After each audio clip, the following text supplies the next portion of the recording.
Você que acompanha esta transmissão, esse domingo pascal, nós somos motivados a pensar as luzes, ou melhor dizendo, as graças que a ressurreição nos traz. Por isso, se entendemos o evangelho de hoje, num primeiro momento, nós temos um verbo que caracteriza Maria Madalena. Nós podemos dizer que ela é a buscadora do Senhor. Então, o verbo buscar aqui tem uma conotação muito significativa. É alguém que está à procura, porém, ela vai ao túmulo certamente, permeada pela desolação, pelo luto. Estava sem horizonte, sem muitas perspectivas, vagueava no escuro. Era o primeiro dia da semana, e aí então a escuridão marcava aquela experiência de luto. Sabe o que busca, mas não imaginava o que iria encontrar. A sua intenção era sim fazer a experiência que todos nós costumamos também realizar, por exemplo, na celebração de finados, né? Ir até o cemitério, manifestar as orações, manifestar as nossas lágrimas. Porém, Maria Madalena, perplexa, vê o túmulo vazio. Então, a partir desta experiência de buscar, eu gostaria de rezar convosco as nossas buscas. Quantas vezes são buscas, quando não dão muito certo diante das nossas procuras, nos deixam decepcionados. Nós esforçamos tanto, nos ferimos tanto, aí vem um desespero, uma frustração e uma negação. Por isso, ela sai correndo para contar aquela experiência negativa, porque roubaram o Senhor do túmulo. A veracidade do que fora contado são as faixas e o sudário ao chão. Imaginava-se então um vândalo ou um ladrão que havia então roubado o Senhor. Por isso, o segundo verbo que merece destaque nesta Eucaristia é a expressão tiraram o Senhor do túmulo ou roubaram o Senhor. Não sei se poderíamos então pensar nessa experiência de um roubo, né? Inicialmente na cabeça de Maria Madalena e dos outros discípulos, quando ela conta, era essa experiência do roubo. E quantas vezes em situações, pessoas, ocasiões, tiram, excluem, roubam as nossas esperanças. Então, a primeira parte do evangelho de hoje, nós encontramos uma perspectiva de fragilidade, de limites. Buscar e não encontrar, roubar e se decepcionar, marcam então a primeira parte do evangelho. Só que ainda tem um outro detalhe importante. Ambos, seja Maria Madalena, seja os discípulos, ao ir até o sepulcro, ambos correm apressadamente, de maneira, então, de um desespero, agitados, ofegantes, vão em direção ao jardim. Aí nós poderíamos dizer, quem ama, corre.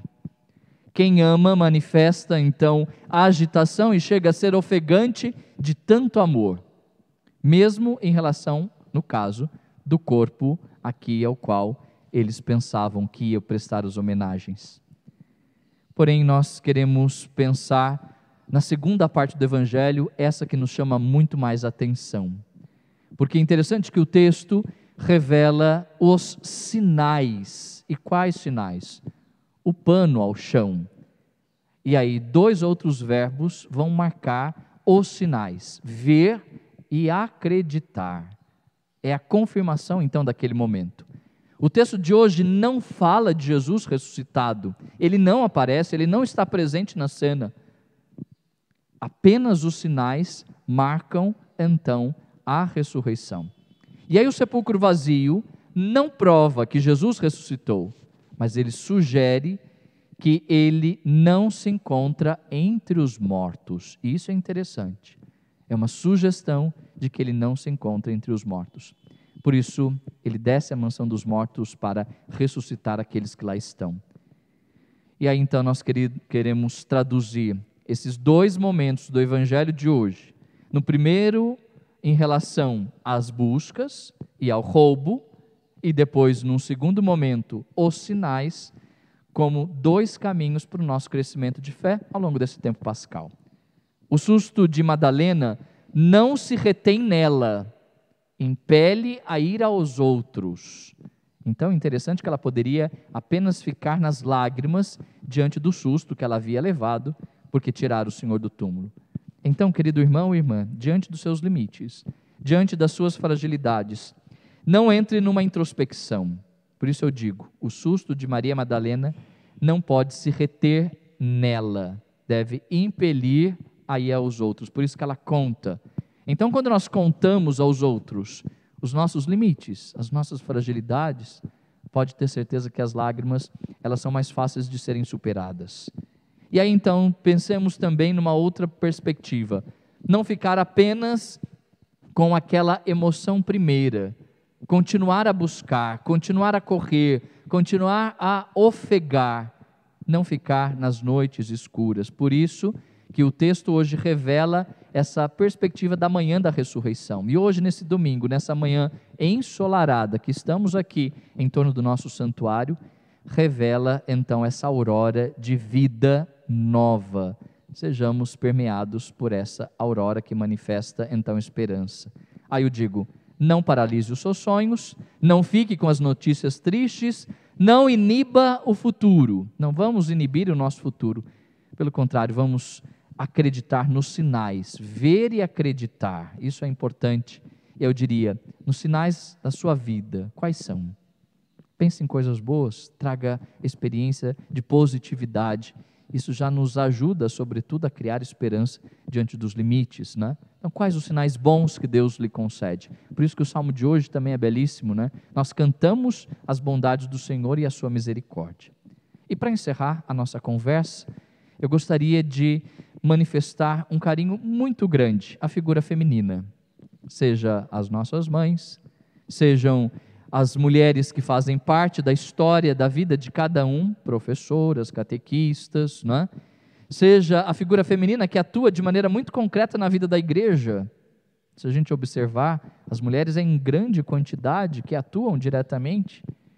Hoje pela manhã, o padre recebia uma mensagem bonita de uma religiosa. Fiz uma amizade muito significativa em Roma com ela, e ela me mandava uma mensagem dizendo: as mulheres não desistem, elas insistem. É a voz feminina que canta a ressurreição.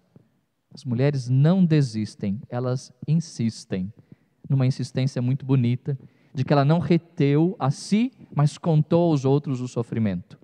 E claro, depois vai anunciar no jardim, como o texto de hoje revela um pouco mais à frente, a presença com o ressuscitado. Então, louvado seja Deus pela figura feminina que nunca desiste. Não estou dizendo que o homem é mais propenso à desistência, de maneira alguma. Ambos são fortes e corajosos, seja homem, seja mulher. Mas a mulher, ela tem uma sensibilidade a mais.